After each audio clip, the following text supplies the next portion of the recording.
Okay, pumasok na tayo dito sa village. Kilalakad ko lang po. Yan, this is the neighborhood.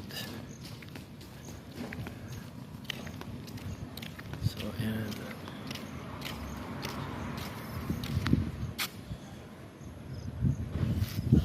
So, dito yung house.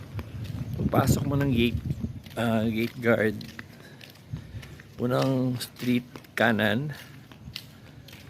tapos unang street uli, Celadon, kanan. Yan na. Nakikita niyo yung bahay dun sa corner, sa dulo. Yan na yung ginagawa. Okay.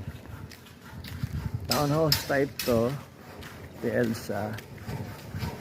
So, sentro ko lang yung part ng sa atin na portion.